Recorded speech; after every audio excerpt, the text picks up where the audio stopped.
Hello, it's Ricardo and welcome back to Elite Dangerous. Well, with the launch of the Caspian Explorer, the large exploration ship, we are given a choice as commanders. The choices are as follows: not to buy the Caspian Explorer, buy the standard version for ARX, buy the Stella version for ARX, or buy the Galactic version for ARX. But which one to choose? Or will you wait for in-game credits? To be perfectly honest, there's an awful lot of noise and an awful lot of interest around the Caspian Explorer, and for good reason.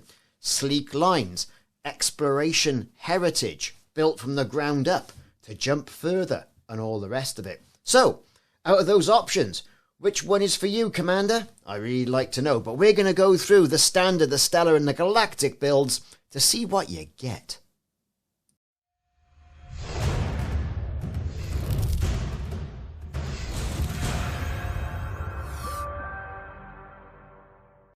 Now, an awful lot of interest around the Caspian Explorer, the first large explorer in the game. I've covered it extensively as Frontier has trickled out the information. Well, today we've got access to the test server and not only the Standard, the Stellar, but also the Galactic versions as well. And we're going to take you through what each one of those are, should you feel you wish to invest your hard-earned ARX in one of these ships. Christmas is coming, the goose is getting fat. Will we go exploring and all that? Who knows?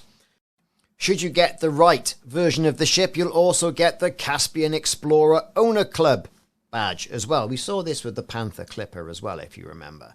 Either way, 3 versions are here. We're going to dive into them and see what it's all about. But there's no denying this is a nice looking ship. So here we are with the Standard Edition, just off the production line from Zorgon Peterson.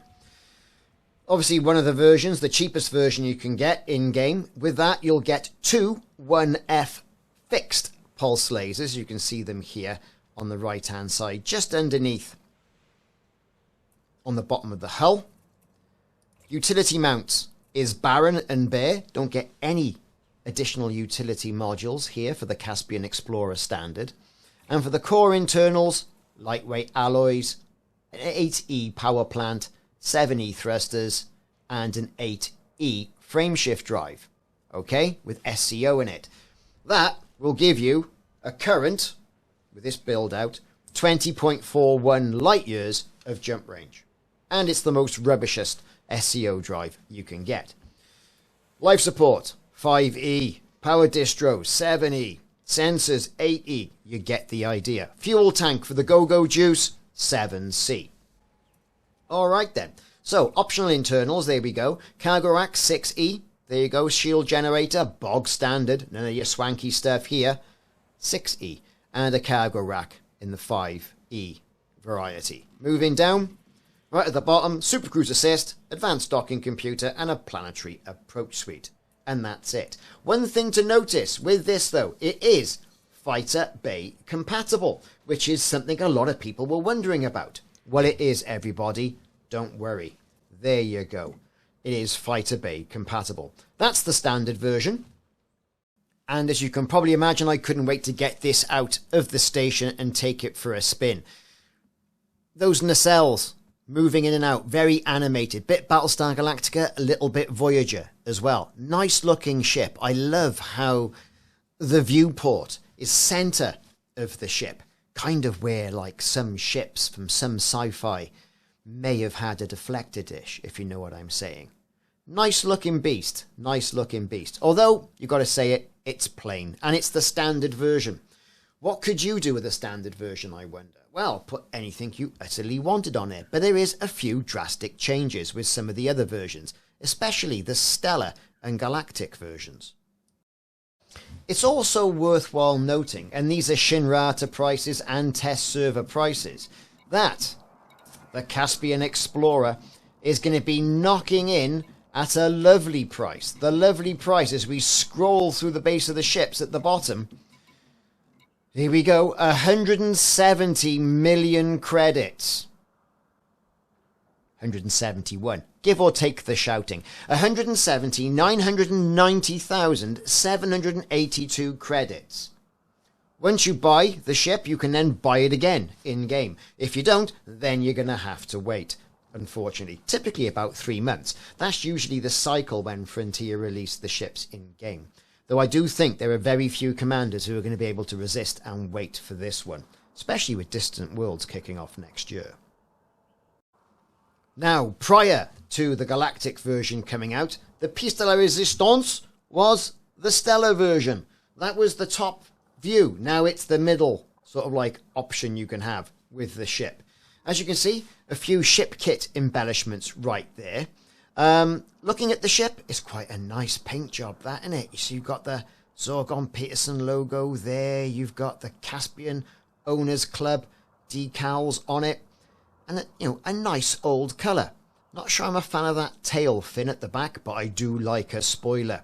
And, of course, you've got these, I don't know, bumpers, I would say, here. But what do you get with the Stella version of the Caspian Explorer? Well, here we go. And now these are all subject to change, but there should be one thing straight away that jumps out and bites you right on your commander's bottom. And that is in the core internals. You've already seen it. You know you've seen it. Mark II, Ablative lightweight armour. You also get gravity optimized thrusters on the 7A. You also get the 8A Mark II supercharge optimized SEO frameshift drive. So straight away you've got 3 new modules right there. The thrusters, the FSD, and the Ablative lightweight armour. Now this armour is meant to be able to get to the surface of a planet much quicker. But look at those FSD ranges, right? Straight away you are 16 light years above the other one, give or take the shouting. I mean, 36 light years unengineered.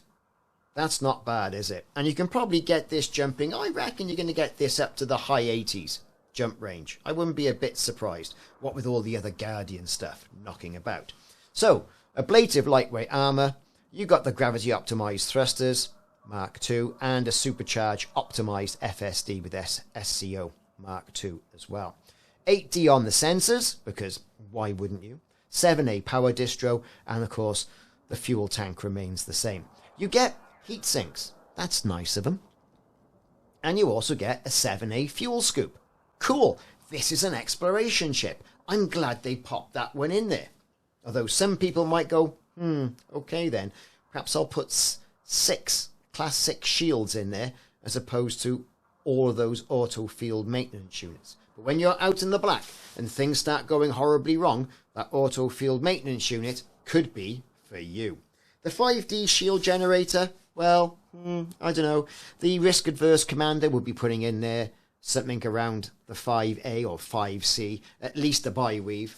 You've got the repair limpet controller of 5D. You've also got a fighter hangar for getting out and about. Look at that, planetary vehicle hangar. You've got all the things you could possibly want here in the Stella version. Planetary vehicle hangar, bit of cargo, some more cargo, research limpet controller, detailed surface scanners, super cruise assist, advanced docking computer. You have it all. What else could you possibly put in there? Well, I'll tell you. A Guardian frameshift drive booster. I would drop the 5A auto field maintenance unit, stick in the grade 5 Guardian frameshift drive booster. I would then also drop that shield generator from a 5 to a 6 and perhaps put a standard, grade 5 auto field maintenance unit in there, or perhaps even a little bit more cargo. A little bit light on the cargo, isn't it, for your limpets? Because let's face it, you're going to be using your limpets here all the time. So there you go, fighter bay compatible, but there's no fighter bay here. Do you know what I mean? So, well, there is actually. It's right there. I was looking right at it, the fighter hangar. My mistake, I do apologise. So, what fighter would you have in there? Or fighters? Completely up to you. Everything you could possibly want, not so bad. There's going to be some great builds going on. Moving on from this now, let's see what it's all about. So we've got it. We're going to use this ship. There you go. So my other Caspian's been sorted out. What have we got now in the livery section? Caspian Explorer. Oh, it comes with a, you know, taipan, scarab and a scorpion. What do we get? What do we get? What do we get? Ooh, it's very exciting. I'm finding this out. A journey slate paint job. That's what you get. Look at that. So you've got journey slate, okay, and then interstellar blue. You've got interstellar red, interstellar green. Very subtle, isn't it? Interstellar gold. And beyond cyan. Now you get that, no doubt, when you get the Galactic version. Like I say, it's a test server. It's quite nice. I quite like that in the slate, actually. The slate, perhaps, or the red. Anyway, let's just pop it in the red. I quite fancy that. Why not? All right, then. So what else do we get here? Ship kits. So the ship kits, a Voyage Spoiler 2 is that one. You also get a Spoiler 1. And then, what's this? A Deep Space Spoiler. Oh, we'll have a look at those in a minute. I quite like that one. So we'll pop that on. Next up, what else do we get here? Voyage Wings. We've got a few options of that. Of course, the ship is so big you can't really see in this view.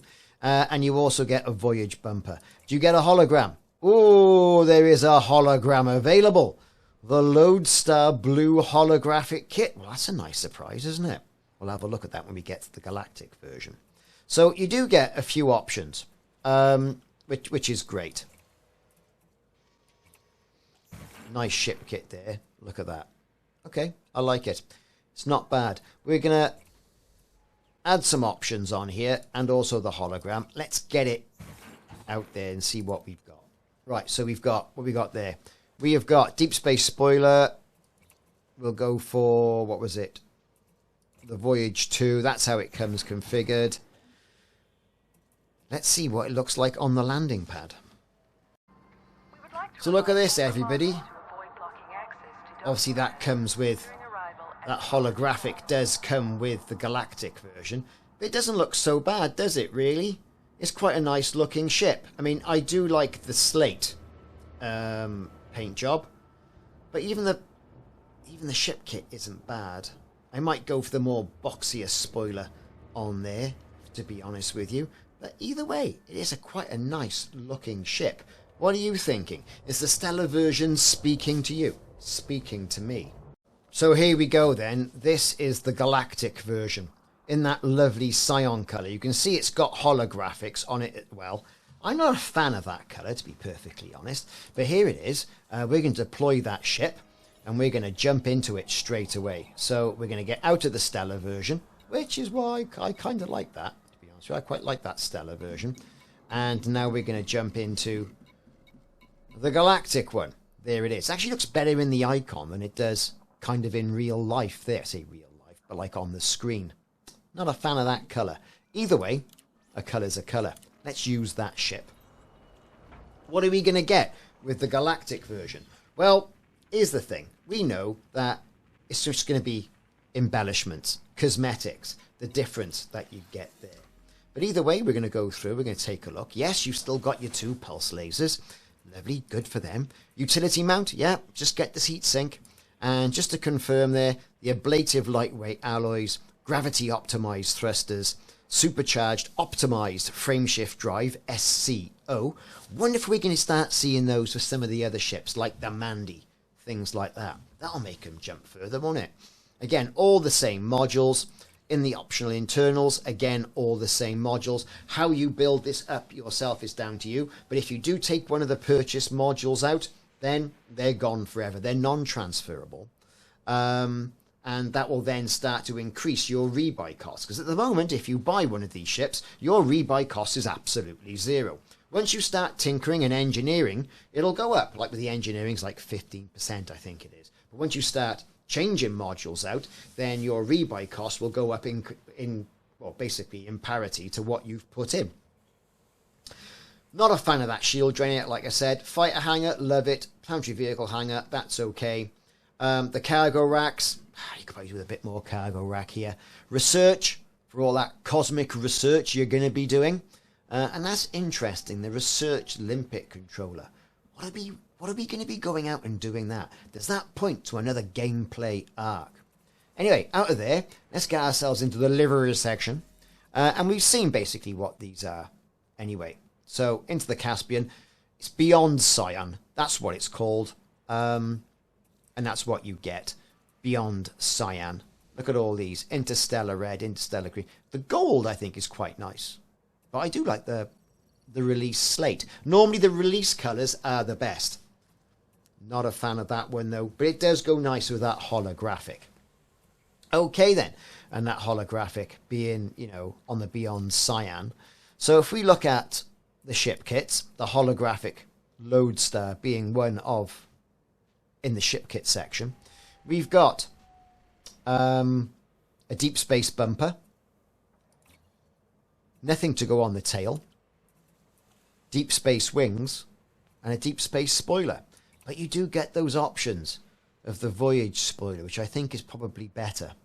But either way, we'll take a look at this on the pad as it's meant to be seen by us commanders, just as you get it off the factory floor. So, typically that's what we're going to do. We're going to hear the whine of the engine, see what all that's about.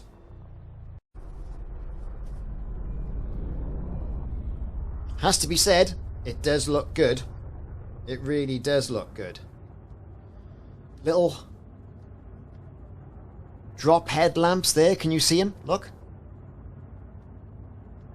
Woo, there they are. You think you want a bit more brighter headlamps than that. Now it's out in the depths of space. It does look quite nice. Just not in daylight. Or station light, you could say. It's not a bad looking tool, is it? Not a bad looking tool. Either way, I think there's a good little bit of an effect going on there with some different colours. Does look quite nice. So, here we go then. What's it going to sound like when we hit the loudness on the engines? Here we go. Are we ready? Hope we're ready.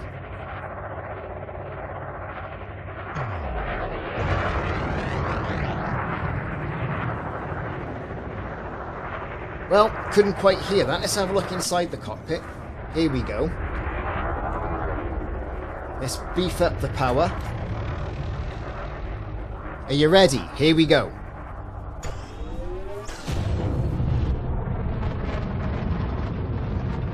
There was definitely a little preemptive spin there. Can you hear it?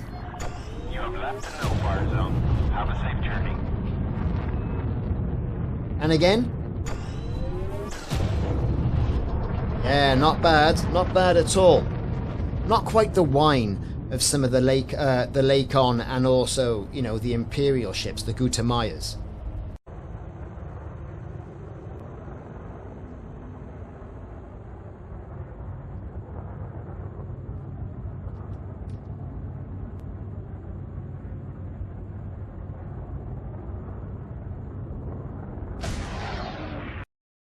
Now, there's been an awful lot of talk of where the weapon placements on this behemoth of an Explorer from Zorgon Peterson actually is.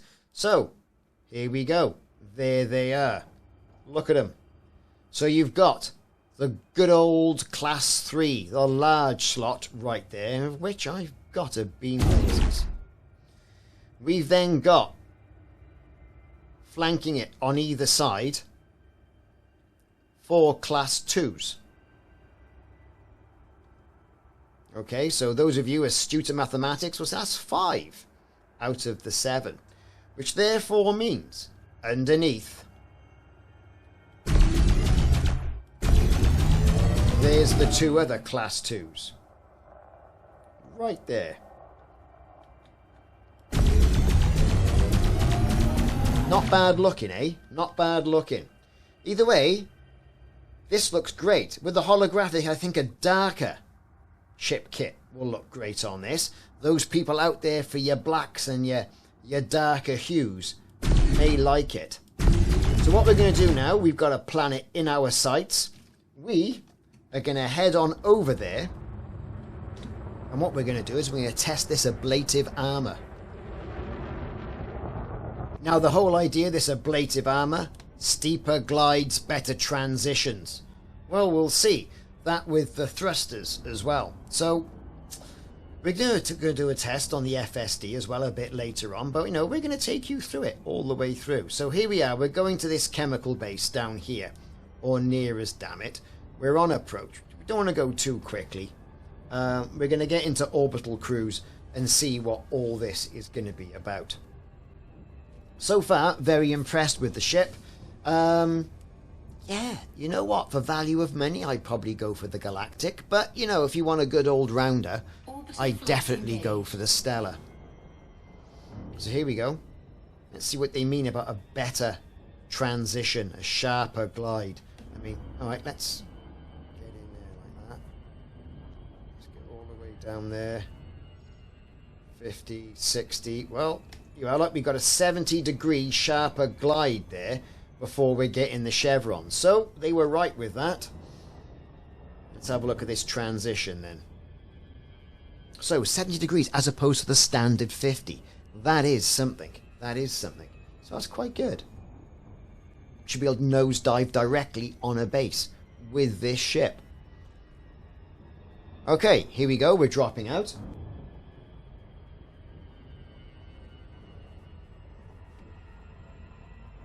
That's going to make planetary approaches much easier. Right, here we go then. We're dropping. There you go. The glide is engaged.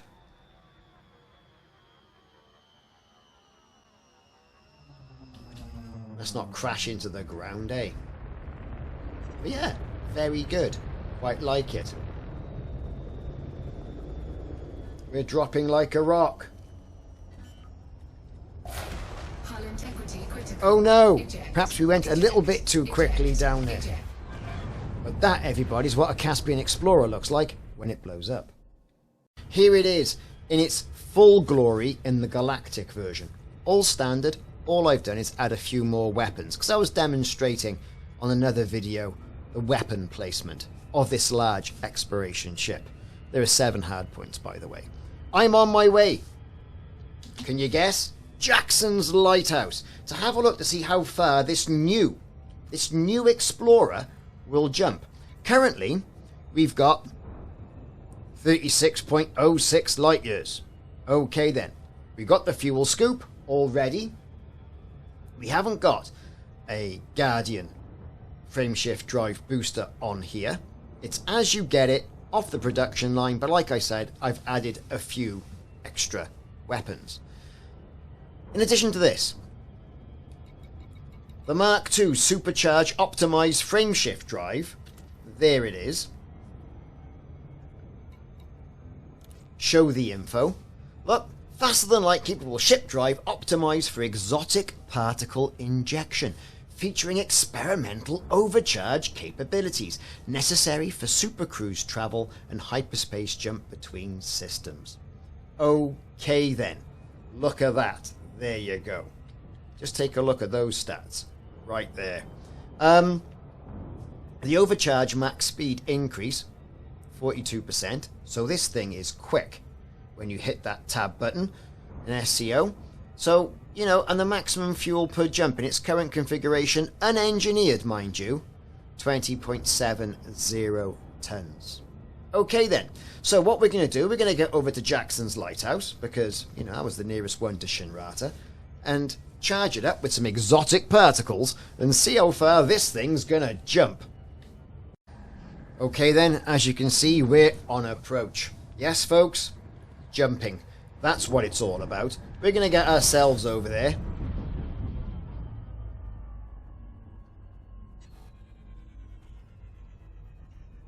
We're going to get into the flute.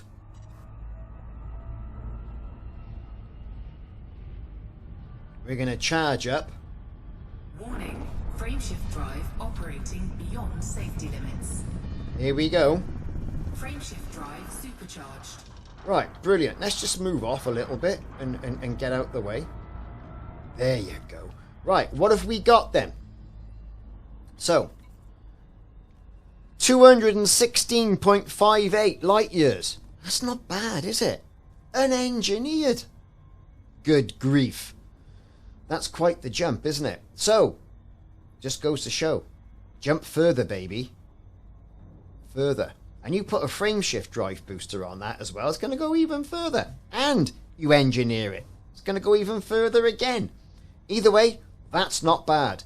216.58. Because I've added a few extra weapons. And laden, 231.51. Now that's jumping. I don't care what you say. Either way, very impressed with this ship. Yes, folks, the Caspian Explorer does exactly what it says on the tin. And straight off the production line, with the Stella or Galactic versions, you can get over 200 when charging it up with exotic particles. Well, there you have it. So, wonder how far people are going to get this thing to go.